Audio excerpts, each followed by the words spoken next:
Alors on va découvrir que le stress peut être combattu, probablement, notamment grâce au massage thaïlandais. Alain Daligo, vous pratiquez ce massage, vous avez même fondé une école chez nous à Bruxelles en 1999 qui s'appelle Tradition Massage. Et je trouve qu'il faut commencer par démystifier un petit peu le massage thaï. On se dit assez souvent que c'est une pratique à tendance érotique, alors que c'est, je pense, une véritable médecine en Thaïlande notamment. Le massage thaï a une réputation effectivement très exotique, hein. On a une image très exotique, en tout cas beaucoup de gens l'avaient, ce qui est en train de changer maintenant parce que le massage est devenu assez à la mode. On trouve ça dans de nombreux endroits en Belgique et en Europe aujourd'hui. Effectivement, le massage thaï, c'est une pratique qui était traditionnellement enseignée et prodiguée dans les temples en Thaïlande. Ouais. Et c'est une médecine, donc c'est une technique à part entière de la médecine traditionnelle D'accord. thaï. D'accord. Est-ce qu'on peut résumer, parce que j'ai entendu ça au sujet du massage thaï, en disant que c'est une espèce de yoga assisté par une deuxième personne? Tout à fait. Donc le yoga le massage thaï a plusieurs aspects. Un aspect de travail énergétique, donc on va appuyer sur des points spécifiques, sur des lignes énergétiques. Et ça, on va le découvrir dans le petit reportage. Voilà. Ouais. Et notamment des postures, des positions de hatha yoga, donc des flexions, des arcs, des torsions. Mais Et le but, masseur, c'est le même, entre guillemets, que dans le yoga, c'est-à-dire obtenir quoi finalement, en fait? Se sentir mieux, il y a une démarche de, je dirais, l'objectif principal serait le centrage, l'équilibre. Le centrage et l'équilibre. Et on est assez décentré dans notre civilisation occidentale? Bah, voyez autour de vous, je sais pas. Moi, je trouve, oui, pas mal de gens viennent pour ça, effectivement. Il y a une quête, il y a une quête, il y a un besoin, il y a une demande de sens pour beaucoup. De sens et de centrage, donc j'aime bien ce mot, se centrer. Alors Alain, rapidement au sujet de votre parcours, vous avez d'abord travaillé dans le milieu de la mode. Tout à fait. Et puis il y a eu une espèce de crise personnelle dans votre vie qui On peut vous a dire fait ça. partir eh bien, dans les pays asiatiques. Vous êtes passé d'un pays à l'autre, Laos, Cambodge, et c'est vraiment en Thaïlande que vous avez fait cette découverte qui a été une révélation, celle du massage thaï. C'est ça? Ça a été, oui, c'est ça. En fait, je suis parti, à l'époque, je travaillais donc à Paris, dans le milieu de la mode. Chez Vous êtes Jean-Paul. français, hein, vous êtes lillois Oui, d'origine. voilà, c'est ça. J'habitais Paris à l'époque et le monde de la mode et cet aspect un peu superficiel me convenait plus. Il y a eu un grand changement. J'ai fait un 360 dans ma vie personnelle, professionnelle et familiale. J'ai décidé de partir en Asie et c'est là que, au cours d'un voyage d'un an, je suis arrivé en Thaïlande. J'ai entendu parler à plusieurs reprises du massage thaï. Je suis arrivé en Thaïlande, j'ai essayé. Et puis en sortant de ce massage, je marchais à 40 cm du sol. J'avais senti des tas de parties de mon corps que je n'avais jamais, dont je n'avais même pas conscience en fait.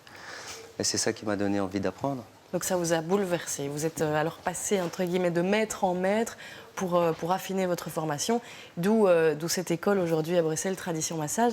Rien de tel peut-être que des images pour comprendre en quoi consiste ce fameux massage thaï. On va donc vous retrouver, Alain, dans votre école, Tradition Massage à Bruxelles, où vous recevez Léa, une cliente régulière qui a, elle, vraiment changé de vie après avoir découvert les bienfaits de votre pratique.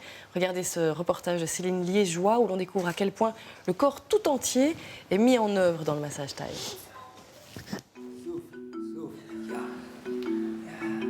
Relâche les jambes. Relâche les bras. Ah, ok. Détends-toi, détends. Relâche le cou. Relâche. Waouh, c'était un peu nouveau pour moi ça. C'est vrai qu'il faut quand même avoir un peu confiance pour y aller. Hein. Je m'appelle Léa, je suis une cliente régulière de Alain. Donc là, je suis en train de chercher et de voir où ça bouge et où ça coince.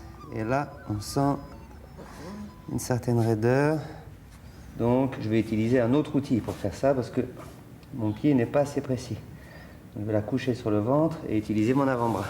Sur le ventre, madame, s'il vous plaît.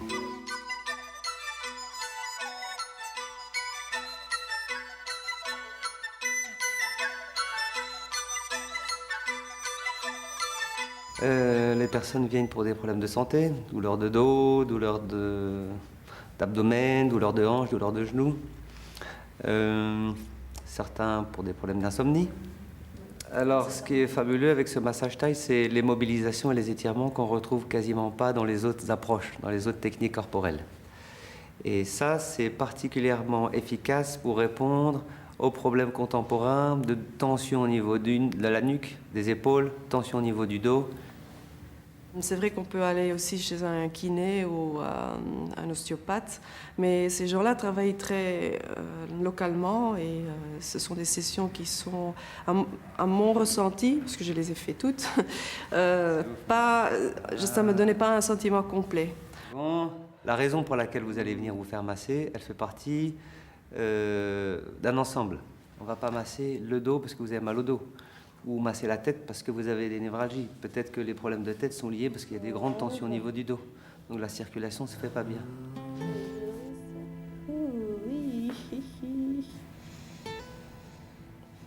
Ça détend et je m'ouvre. C'est comme de l'énergie qui arrive mieux à passer. Donc on travaille sur des points spécifiques qui sont situés le long de ces lignes d'énergie qui forment tout ensemble un circuit. En travaillant sur ces points spécifiques, on libère l'énergie de façon à ce qu'elle circule dans ces méridiens, dans ces scènes qu'on appelle en massage thaï. Donc en acupuncture, on pique.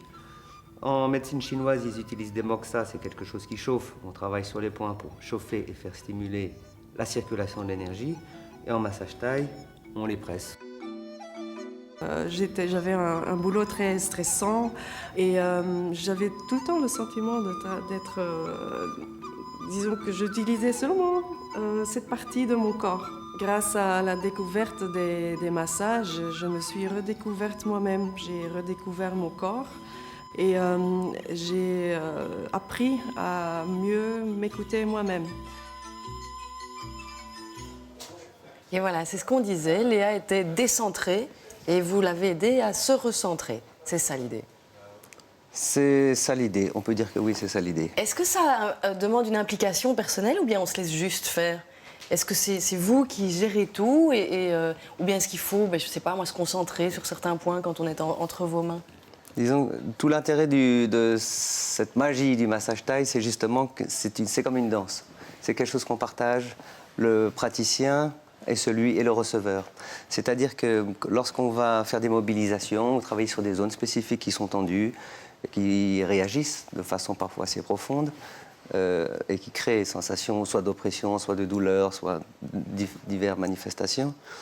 Lorsque le receveur respire, accepte, accompagne le travail du donneur, ça favorise la détente, l'ouverture et le relâchement. D'accord, donc il y a quand même une implication, mais qui est assez légère finalement. Donc il faut simplement se mettre à l'écoute du donneur, comme vous dites. J'aime bien donneur et receveur. Oui, tout à fait, mais Par ce qui est contre, intéressant, c'est l'échange. C'est une énergie folle que vous dépensez là en faisant ça. Pas tant que ça demande un certain centrage, effectivement, mais on utilise le poids du corps majoritairement. Le poids et donc pas vos muscles. Pas la quoi. force. Oui, c'est ça. Si je travaille en tension, je vais transmettre de la tension. Si je travaille en détente, je vais transmettre de la détente. Mais c'est vraiment étonnant de vous voir justement agir avec toutes les parties de votre corps. On pense un tout petit peu à l'ostéopathie chez nous, où, ouais. voilà, il y a aussi une implication corporelle du praticien. Mais pourquoi est-ce que c'est nécessaire de fonctionner avec vos pieds, avec vos coudes? Pourquoi est-ce que c'est pas possible juste avec les mains? Comment ça se fait, ça? C'est possible, sauf que c'est une technique qui... Qu'est-ce que ça apporte de le faire plutôt avec tous les membres de votre corps? La force que vous utilisez n'est pas la même, j'imagine. La force n'est pas la même et puis on a une multitude d'outils. C'est comme si vous arrivez avec votre caisse à outils, vous faites de la cuisine avec un couteau et une poêle, vous avez 5 poêles, 5 casseroles, 20 couteaux, vous pouvez trancher des petits morceaux, des gros morceaux, variés. Donc l'intérêt de tous ces outils, c'est de pouvoir adapter. Vous travaillez sur des gens qui sont parfois 20 cm, 30 cm de plus que vous, qui ont 30 kg de plus que vous. Et vous parvenez à toujours agir sur On eux? adapte. Parce que vous voyez, en Thaïlande, la majorité des gens qui enseignent, enfin pas qui enseignent, mais qui pratiquent sont des femmes.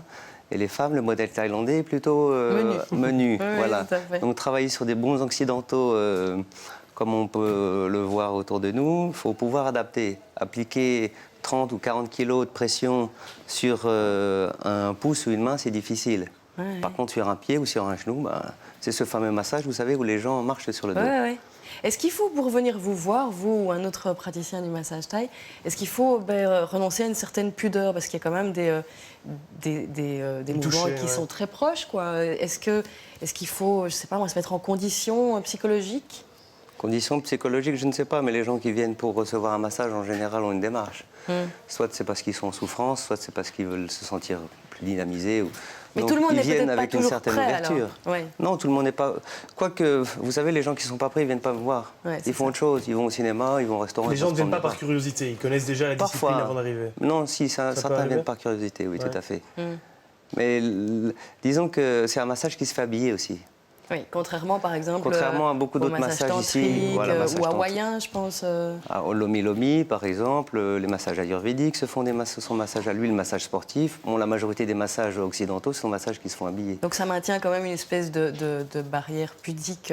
Est-ce que je pourrais vous demander, Alain, de faire une petite démonstration? Je sais que vous avez caché derrière vous Oui. un outil ou l'autre et que vous n'allez pas me masser moi, vous n'avez pas envie de me toucher, c'est ça, hein?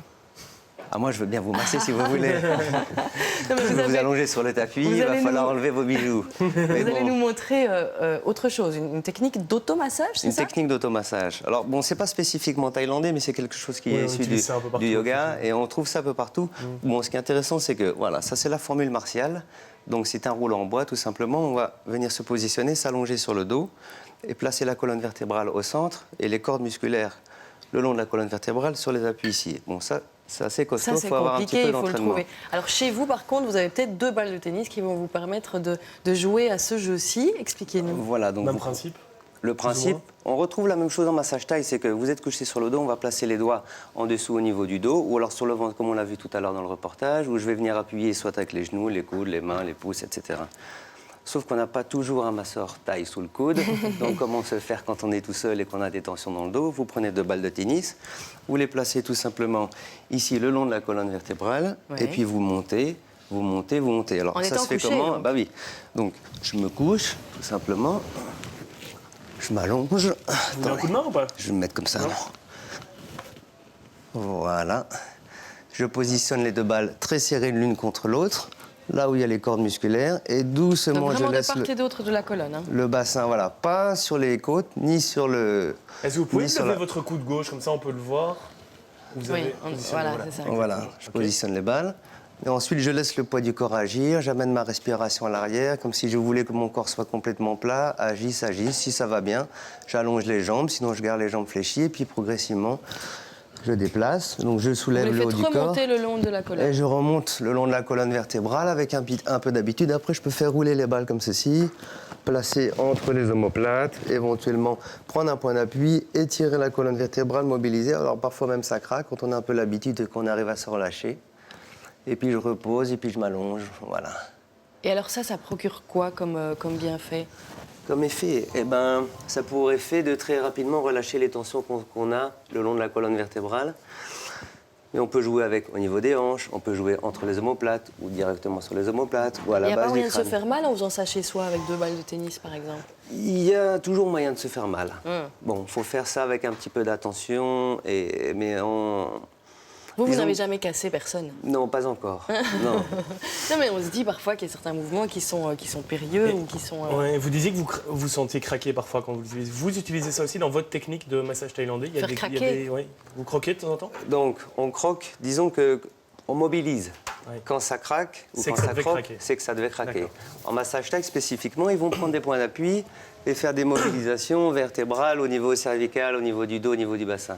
Nous, c'est plutôt comme une danse. Donc ici, pour des raisons de sécurité, on va dire, on ne va pas spécifiquement faire des manipulations comme ça qui sont Ça assez viendra si dangereuses. ça doit arriver. D'accord. Voilà. Alors, très très rapidement, est-ce qu'il y a des gens pour qui c'est déconseillé la pratique du massage thaï? Massage thaï, disons que lorsque on est malade en phase aiguë, inflammation, Là, il faut sortie éviter. d'opération, vaut mieux éviter. Les femmes enceintes, par exemple? Femme enceinte, tout à fait non.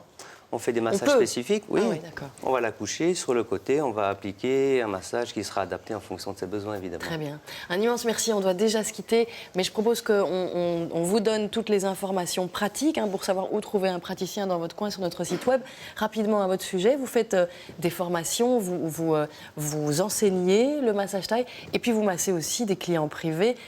Quand vous vous rendez chez quelqu'un pour 1 heure, 1 heure quart de massage, ça coûte 70 €. C'est ça. C'est ça. Voilà, comme ça on a déjà un début d'information, Adrien. Ouais, et puis le reste de l'information, j'espère que vous pourrez les trouver ici, mais dans les différents bouquins que vous nous conseillez.